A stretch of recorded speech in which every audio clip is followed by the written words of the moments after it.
주지 않으면 빼앗아라 접니다. 주제는 한국인의 정신건강에 대해서 이야기하고 싶습니다. 한국인의 정신건강에 대해서 뭔 이야기를 하냐. 이 회사 생활이라는 게 사실 쉽지가 않죠. 어느 나라든 회사는 족같은 곳이고 그런 게 있긴 한데, 그럼에도 불구하고 이제 한국인들 중에서 이제 회사 다니는 거 힘들어 하시는 분들이 많이 있기 때문에 그거에 대해서 이제 얘기를 드리려고 합니다. 이거는 이제 참 이거 보면서 좀 마음이 안타까웠는데, 왜냐면 저도 비슷한 상황이거든요. 그래서 동질감이 느껴져서 마음이 안타까웠습니다. 새 회사 다니시는 분 사연인데요. 히키코모리라 인간관계 1도 없는 듯. 고등학교 동창. 나는 현재 서울. 출신 고등학교는 대구라 물리적 거리 존재한다. 근데 고등학교 동창만 있어도 성공한 인생이에요. 저는 고등학교 동창도 없거든요. 네. 거의 다 사라지고 개인적으로 뭐 이렇게 연락할 만한 대상이나 이런 사람들이 남아있지 않아서 저보다 낫습니다.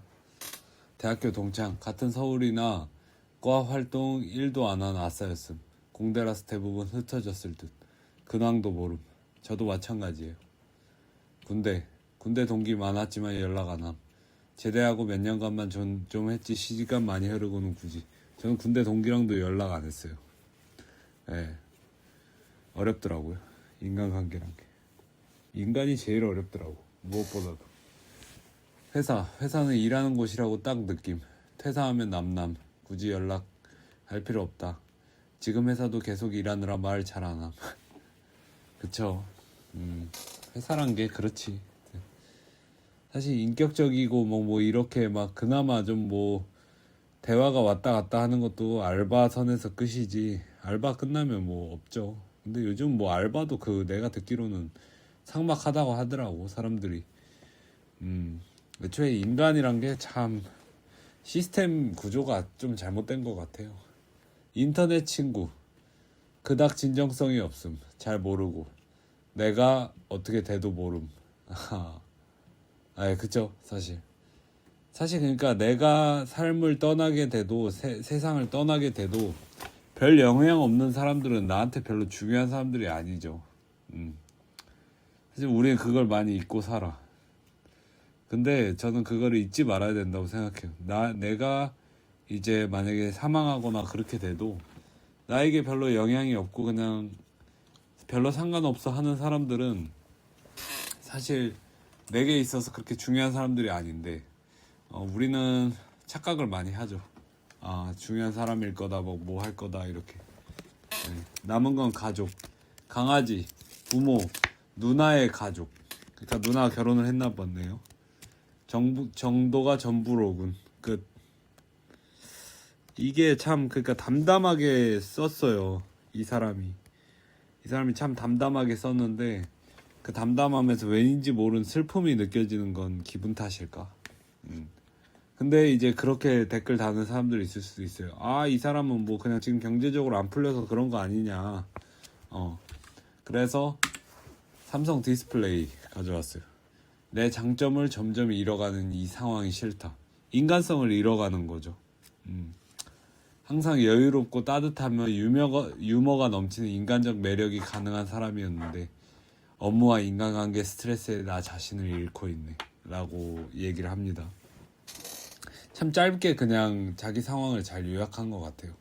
그리고 이 사람에게서도 어떤 슬픔이 좀 느껴지지 않나요? 이 사람에게서도 슬픔이 좀 느껴지죠. 그러니까 앞에 이제 새 회사나 이 삼성 디스플레이나 뭐 차이가 있겠죠, 분명히. 근데 이제 돈 많으면은 인간관계 다 회복된다 이렇게 말하는 거는 사실 말에 좀 어폐가 있다는 거야. 근데 한국에서의 인간관계는 그냥 힘든 거야. 아니 그냥 한국뿐만이 아니라 그냥 다른 나라에서도 인간관계란 건 힘들어요. 인간이란 존재는 그냥 힘든 존재예요.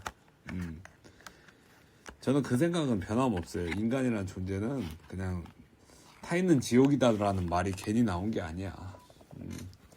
하지만 우리나라에서 특히 이제 어떤 비교적 의식이나 뭐 그런 면에 있어서 좀 강하잖아요, 우리나라가. 그렇기 때문에 좀 사람들이 더 힘들어하고 그러는 거지, 어딜 가든 다 힘들 겁니다. 제가 볼 때는 다 똑같아요. 하지만 한국만큼 힘들까? 그거는 제가 잘 모르겠습니다. 그거에 대한 확신은 없어요. 아마 아닐 것 같아. 근데 삼성에서 뭐 일을 하면서도 되게 많이 즐겁게 막 하고 막 혁신적인 막 뭐 그런 거를 한다는 삼성 디스플레이에서도 인간관계에 스트레스 받고 자신을 잃어간다고 싶을 정도면, 사실 자신을 잃을 정도면 돈이 대수인가. 사실 근데 사람들 그냥 편하게 합리화하자. 아이 씨발 돈이 대수다 막 이렇게. 근데 이 사람도 뭔가를 느끼고 있으니까 이런 얘기를 하는 거겠죠. 아, 내가 진짜 이렇게 사는 게 맞나? 이게 진짜 내 최선인가? 이런 생각이 점점 우리 한국 사회에서도 대두되고 있다는 거예요. 저는 이게 뭐 한국이 그런 면에서 이제 경제적으로는 좀 후퇴할지 몰라도, 저는 이런 논의나 이렇게 정신상담, 정신건강에 대한 어떤 그런 담론이 이루어지는 거는 좋다고 생각합니다. 물론 담론이 이루어지는 거 아니죠. 그냥 사이트에서 하소연하고 있는 건데, 그래도 좀 정신건강에 대해서 신경을 많이 써야 된다 라는 겁니다. 한미 글로벌 건축사무소, 이건 토건적인 건가요 그러면? 이 사람도 보세요. 이 사람들도 다 괜찮은 사람들이에요. 한미 약품 막 뭐 한미 막 이런 거 다니는 거잖아요. 삼성 다니고 게다가 회사 다니면서 다 자기 목 하고 있고. 근데 그런 사람들이 이렇게 얘기를 해요. 나는 어디서부터 잘못되었을까? 그리고 난 얼마나 엉망으로 살았길래라는 생각 때문에 업무도 안 되고 그렇네. 이 채널에 있는 따뜻한 형 누나들 덕분에 좀 긍정적으로 바뀌는 것 같기도 한데 모르겠다. 진짜 모르겠어. 직장 생활하면서 단 한 번도 웃었던 적이 없네. 그러니까 사회초년생들, 너희 그 이제 저 20대 초반, 야 씹새끼들 차렷 잘 들어라. 너희 준장 이하로 다 잘 들어봐라. 그래서 전두광 스타일로 갈게요. 보면은 지금 여러분이 그러니까 그런 생각이 있습니다. 왜 사람들이 번아웃이 오냐면, 내가 볼 때는 이것만 하면 잘 될 거야라는 마음이 있어서 그래. 근데 그게 잘못된 게 아니에요. 인간의 본능이야 그건. 근데 그런 상황은 오지 않아. 이것만 하면 내가 괜찮아질 거야. 이것만 하면 내가 잘 될 거야. 근데 그랬으면 좋겠어. 나도 이것만 하면 끝나지. 이것만 하면 끝이야. 그러니까 우리는 인생을, 그러니까 어떤 끝이 있는, 물론 끝이 있긴 하죠. 죽음이라는 끝이 있긴 한데, 우리는 인생을 어떤 그 경주에서 이제 그냥 여기까지만 통과하면 내 인생 끝났어. 내 인생 진짜 끝이야. 막 좋다. 이렇게 생각을 해.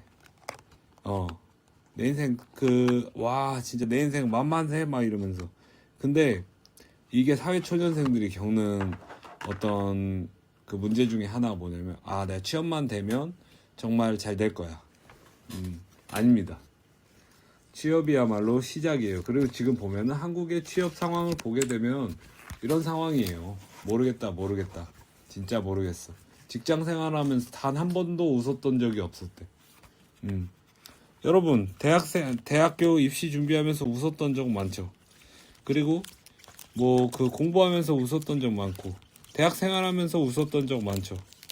근데 여기 보세요. 직장 생활하면서 단 한 번도 웃었던 적이 없대. 사회는 이런 곳입니다.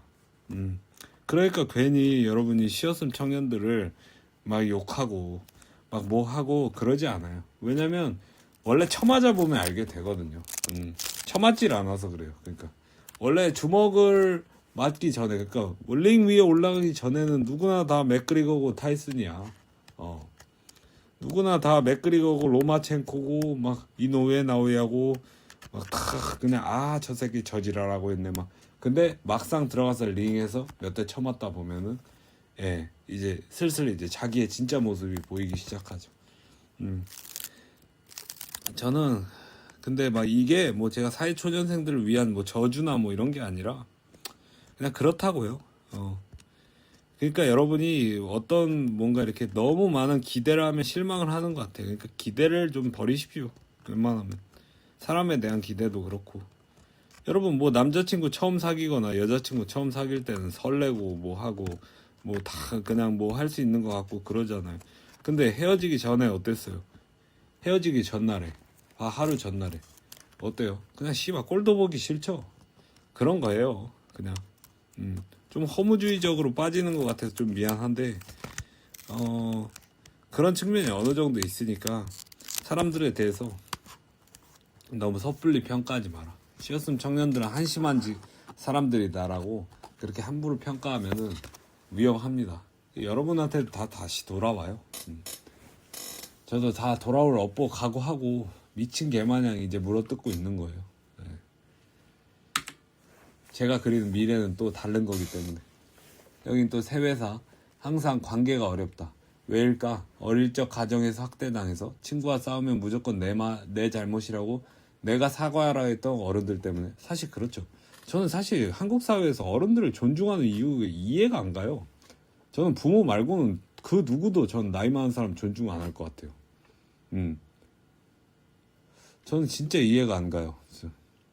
제가 생각할 때는 뭐라고 해야 되나, 이것도 학습된 무기력이야. 그냥 어른들한테는 잘해야 된다는 어떤 그런 어떤 가스라이팅이 돼 있는 거지.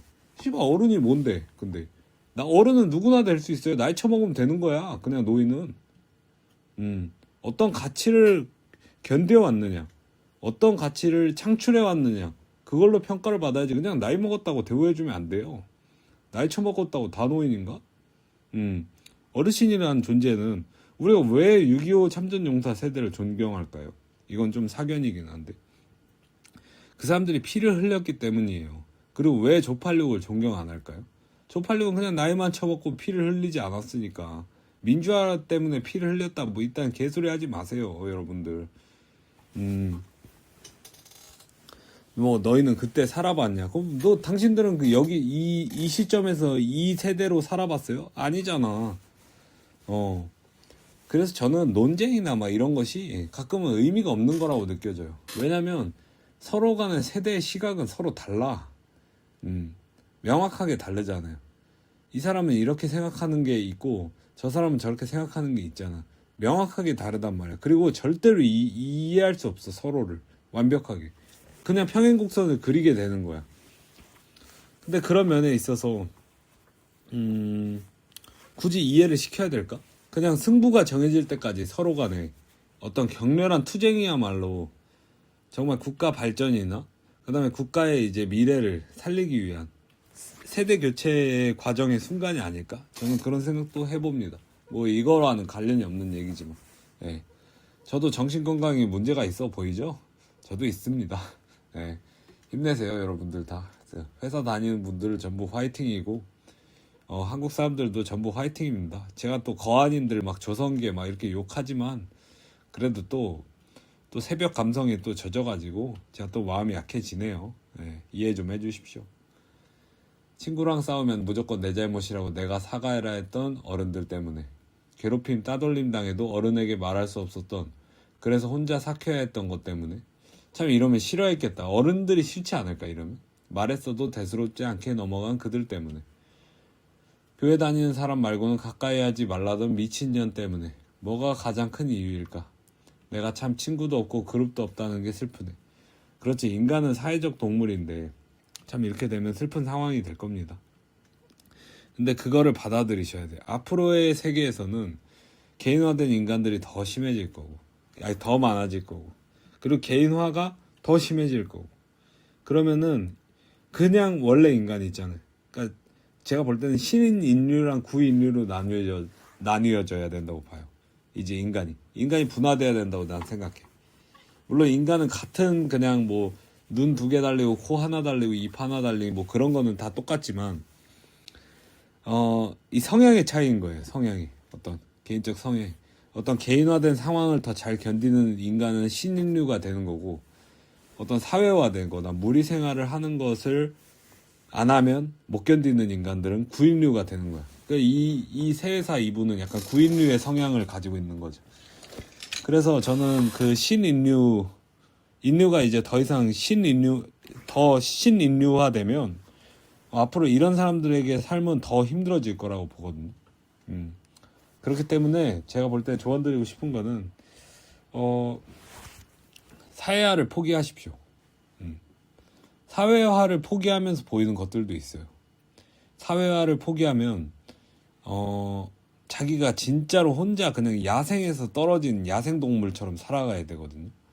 근데 거기서 몸부림치면서 오는 어떤 인간의 아름다움도 있다고 저는 믿어요. 예. 또 뭔 개소리 하냐. 죄송합니다. 새벽이라서. 별별 소리가 다 나오네. 죄송합니다. 예. 아무튼 그렇기 때문에 여러분이 한국인의 정신건강, 어떤 한국인의 회사에서의 이제 그 정신건강이 상당히 심각하다. 그래서 한국인들 그렇게 무례하고 막 그렇게 다 따지고 막 그러는 것도 어떤 이런 정신건강이 나빠서 그런 거니까 여러분이 탕핑을 하고 이런 것은 정신건강에 되게 좋아요. 제가 볼 때는 일 안 하는 게. 일을 하면 일할 때의 어떤 평소 기분이랑 일 안 할 때의 평소 기분은 너무너무 달라요. 일 안 할 때가 너무너무 좋거든요. 그러니까 일 안 할 수 있으면 안 하는 게 맞아요. 제가 볼 때는. 일 안 할 수 있는데 일 왜 함? 일을 해야 되기 때문에 일을 하는 거지. 그리고 막 무슨 사업을 하고 막 뭐 확장하고 이런 거는 일이 아니에요, 일이. 일은 씨발 하기 싫은데 내가 강제적으로 쇠사슬 묶여서 돈 받기 때문에 하는 게 일이고, 그런 어떤 사업을 한다거나 뭐 글을 쓴다거나 이런 것은 어떤 나의 삶이지 일이 아니라니까, 그거는. 그러니까 여러분 삶을 우선시하십시오. 일을 너무 많이 하지 말고 조성계 속에서 탈출하십시오. 통 속을 빠져나가지 않아도 조성계에서 탈출하는 방법도 있고. 근데 이왕이면 씨발 탈주하십시오. 예, 수고하세요.